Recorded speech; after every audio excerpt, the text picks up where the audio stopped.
प्रणाम। एक विनती है आपसे। कहिए राजन।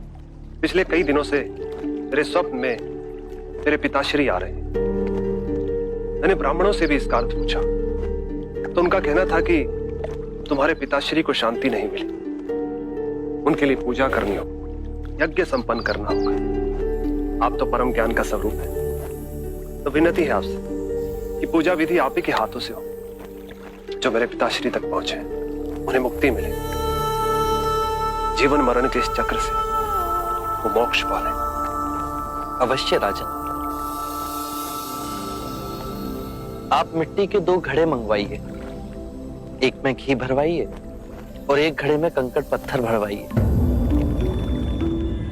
और उन दोनों घड़ों के मुंह कपड़े से बंधवा दीजिए और उन्हें लेकर नदी के तट पर आइए। मैं वहीं आपकी प्रतीक्षा करूंगा।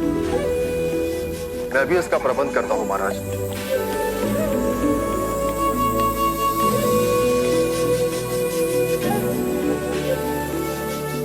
महाराज, अब आप इन दोनों घड़ों को पानी में डाल दीजिए।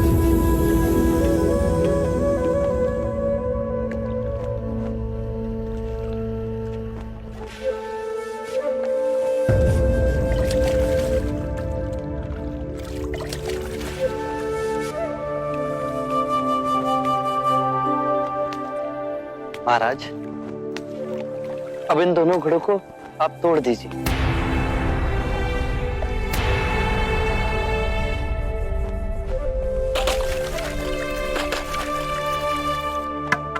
महाराज, अब आप ध्यान से देखिए कि ऊपर उठ पानी पर तैरने लगा। अब बताइए, मेरे या किसी और के पूजा पाठ करने से क्या ये घी नीचे बैठ सकता है? असंभव।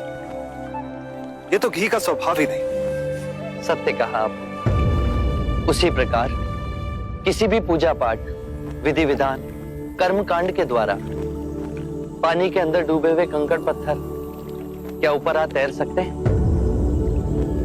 नहीं बुद्ध, ये तो प्रकृति के नियम के विरुद्ध है। तो हम प्रकृति से भिन्न कैसे हुए? हम भी तो प्रकृति का ही रूप है।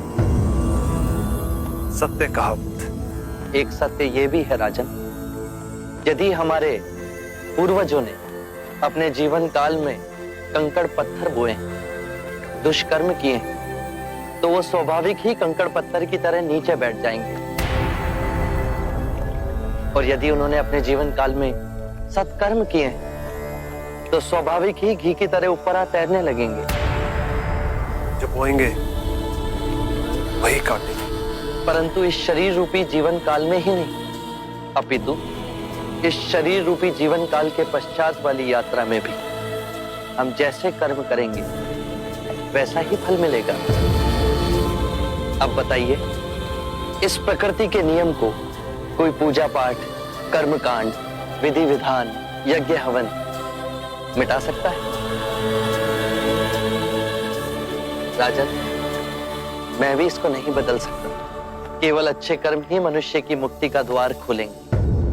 ये कैसी तलवार है आपके हाथ में, जो एक क्षण में सारे झूठ काट केवल ज्ञान को प्रकाशित करती है। ना जाने कितने जन्मों और भटकता में यदि आपकी कृपा ना होती, इस एक क्षण में आपने अपनी अदृश्य तलवार से मेरे अहंकार का सर भी काट दिया। धन्य है प्रभु।